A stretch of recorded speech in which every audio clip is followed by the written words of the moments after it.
into better and into worse places, but we're not going to think about sexuality and sexual orientation the way we did in 1954. I was saying backstage that I've always heard Make America Great Again as really Make America 1958 again, which was the last time Trump was probably happy. You know, I write about Rachel Carson a bunch, and to look at how not indigenous and close to the land people, but other people were so oblivious to the intricate natural systems from which we were never separate and never will be. Like the mechanistic thinking that was part of kind of settler, colonial, industrial, capital, whatever.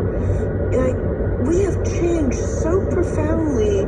Women are never going to accept being who we were in 1958. People of color are not excited to go back to Jim Crow in the American South or all the rest of it.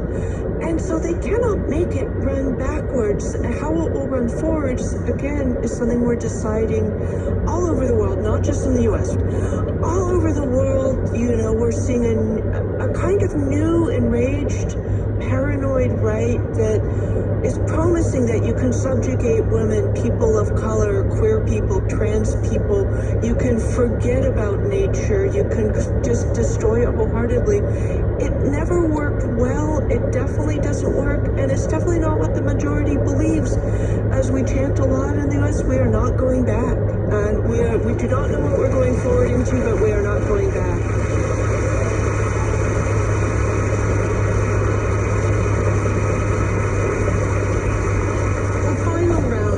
If you don't mind, we've talked about hope, we've talked about history. Can you each give an idea of what role writing about those two things will have in the next few years as you continue facing these challenges? Rebecca? I feel like we're in a golden age of literature, whether it's, you know, fiction, nonfiction, etc. And the piece I keep meaning to write is like, you know, journalism is dead, long live journalism. I see a lot of the corporate mammoths as kind of dinosaurs lumbering into their respective tar pits to be fossilized and studied by, but I see all this incredibly good journalism being done in independent newsletters, smaller publications in the US, Wired, Rolling Stone, The New Republic are three of the ones I follow really closely. The New Yorker continues to do spectacular reporting and analysis. My friend Bill McKibben's climate newsletter is one I'd name. There's so much good stuff being done, so many good things out there, and it never wasn't important to tell the truth. It's harder to tell it with all the lies we're surrounded by, and Silicon Valley not only will spread lies in language, but will spread deep fake videos. AI makes them much easier and more possible, will corrupt truth in every possible way. So I think it's more urgent to tell the truth, to write, and for people as educators, as parents, as friends in conversation to equip each other to understand how to analyze, how to sift through, how to fact check, how to be careful about your sources, where to go to understand the world. And we're in a truth battle now, and Silicon Valley and a lot of the corporate institutions are really smothering us and often really comforting disinformation and misinformation, or just encouraging us to not feel the need to be informed, to distract ourselves to death. So radical American poet Muriel Rukeyser once said, the world is not made out of atoms, it's made out of stories. And we live and die by stories. You know, stories that liberate us, stories that imprison us, stories that encourage cruelty, stories that encourage kindness,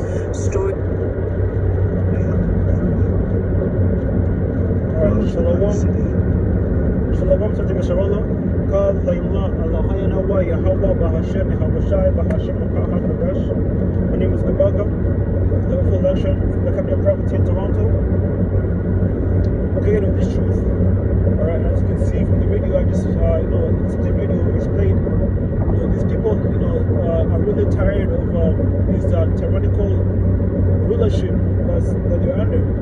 Okay, so like ultimately, you have like basically like a panel of all women, coming against, basically like the tyrannical, rule of America. And how, since America has been in power, okay, he has fostered all these things that basically like, foster oppression, okay, whether they be like towards women, towards the so-called black community, the so-called those communities that that are affected by the rule of so-called white man that's in power, okay, and this is really speaking to how the wicked is in rulership. Okay, it tells the scriptures like Job, like Proverbs 9 verse 2, like let's go ahead and get that quick, right? Start with that one. One second here. So this is the book of Proverbs 29 verse 2. Alright. Verse 1. Proverbs 29. He that being often reproved hardeneth his neck shall suddenly be destroyed, and that Verse when 2. the righteous are in authority, the people rejoice. But when the wicked beareth rule, the people mourn. And who's the wicked? The wicked, in the book of Job 9:24, they also give him the wicked. Okay, the wicked is the so-called white man. He's the one that's in power. He's the one that has the world, the earth in the state that it's in. Okay, people are languishing. People are, they have no outlook for the future. Okay, basically like everyone is struggling to live.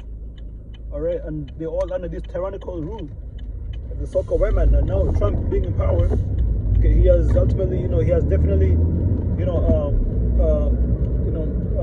excessive, intensified that. Okay, in the book of Psalms, like a psalm by Isaiah, 19 verse 4, talks about how the Most High is gonna give the land, gonna give Egypt into a cruel lord and a fierce king. I'm gonna get that as well, right? So ultimately, the fact of the matter is that when the wicked bear the rule, that people mourn. Right now, everyone's mourning. Okay, and that's a fact, man. That's a fact. What they be like, from people like having like already like the government still shut down. Like this is like I think the 36th day. It's actually the longest since the government's been shut down. They have like airplanes falling out of the sky. You have people like airplanes crashing because there's no people to actually like those workers that are usually like work at the airports. These are all federal workers. They're not being paid. Okay, you have people that are going paid are working no money. People going to food banks that never went to food banks before because they have no they're not getting paid. Okay, it's all under the tyrannical rule, the tyrannical rule of this man, so-called white man, which really Trump. Ultimately, from when the radio that was playing, okay, you have all these like a panel of these women, these females, females coming against the powers that be, the tyrannical rules. Okay, and they're saying basically like how people that are tired of like the whole thing about wokeism, and so the whole thing about the far right is trying to take things back to how they were, like basically like pre-pandemic, and like going back to like make America great again. When the so-called white man was in power, when the so-called white man, he had, he was comfortable in his so-called white supremacy. Okay, but now, he's feeling that squeeze, he's feeling that pinch. Okay, because ultimately, the whole thing about, people getting woke, you have to like now, basically like cater unto the minority. Okay, you have to like be nice. Ultimately, that spirit is there now. That's why you see like all these ICE agents, they're emboldened to do what they're doing without fearing any consequences, right? Ultimately, the point of the matter is that America, has been a tyrannical, power on the earth. Okay, and everyone is suffering for it, even the Americans themselves. So go ahead, get this the book of. Let's go back here. Book of Nahum 3. It's like here. Yeah, Nahum 3, about the last verse.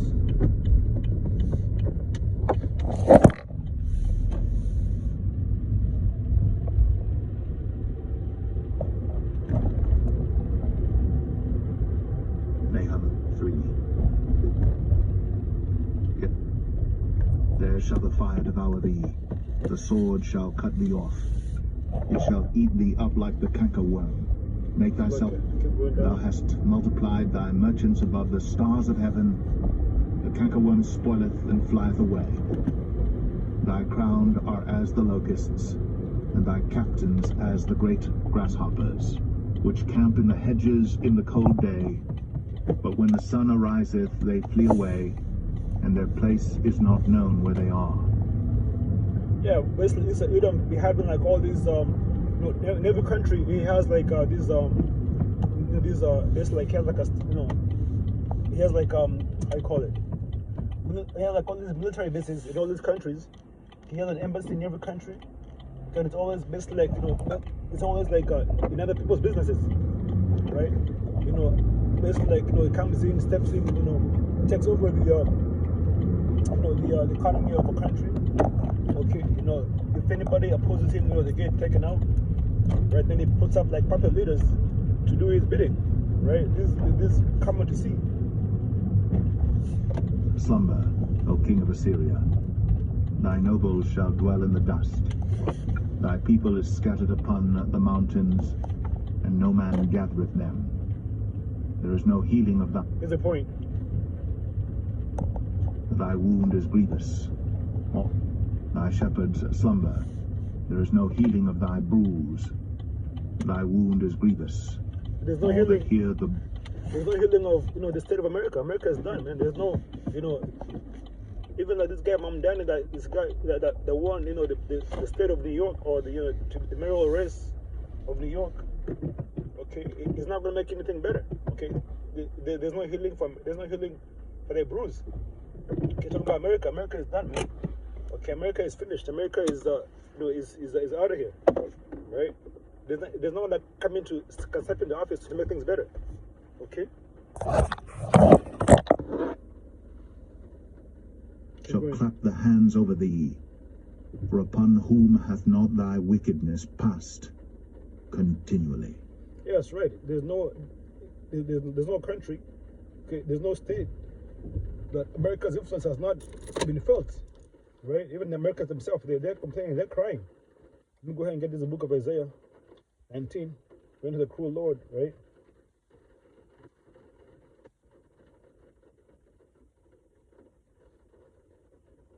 Isaiah 19. So to the point, verse 4.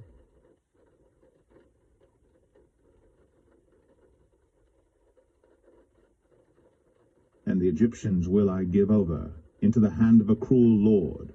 Egyptians, basically, Egypt is supposed to refer to America in the scriptures. Okay, America is known as Egypt, known as Sodom. Sodom is known as Babylon the Great. Okay, we're seeing the book of Revelation 11, verse 8, if I'm not mistaken. Let's go and get that as well. Let's go here. Revelation 11 was 8. Let's back that up.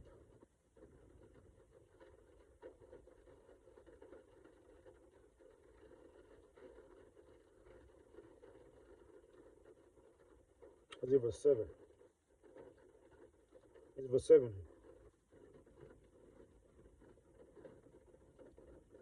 Revelation 11.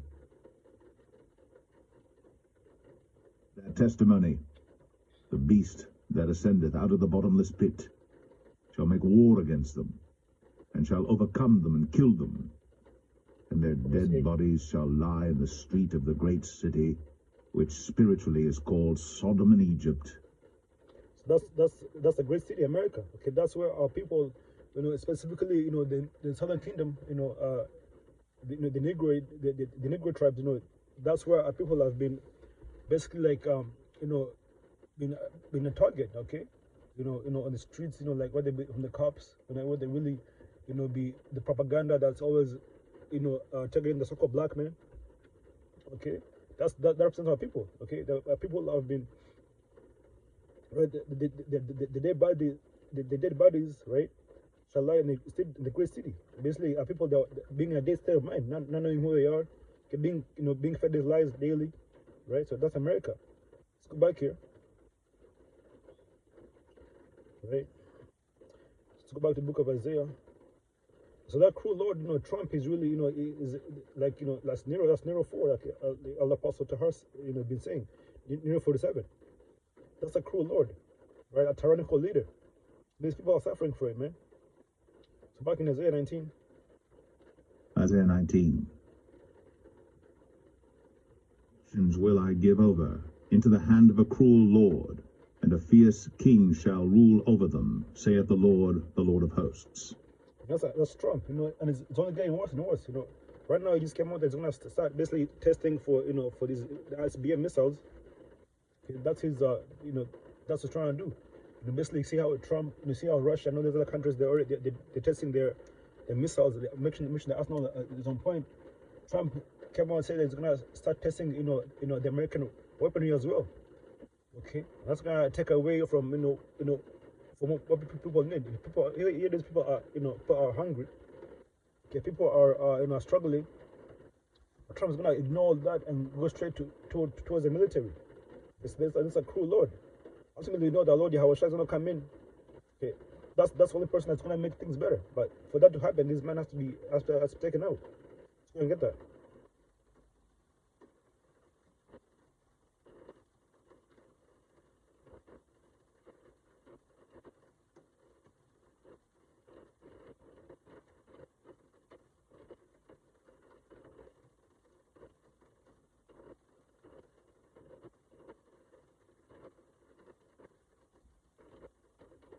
Let me see, it's like here.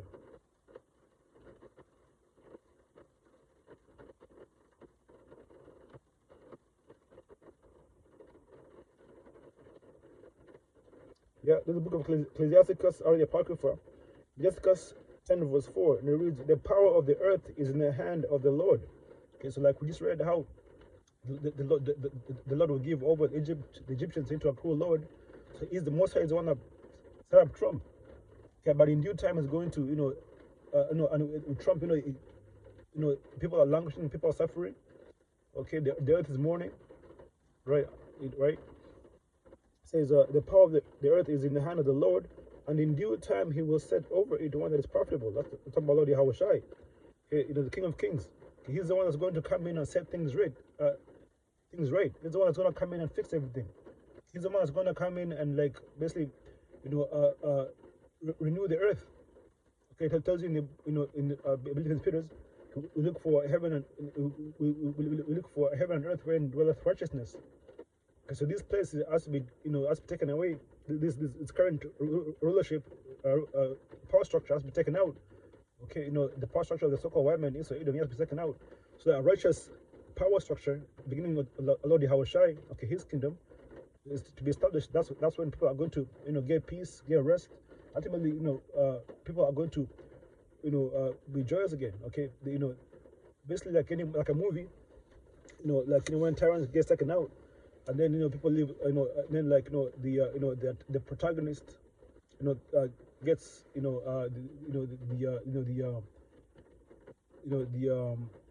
upper hand, and then there's happily ever after, and that's when the Lord Yahweh comes back to claim his place, and as being the King of Kings.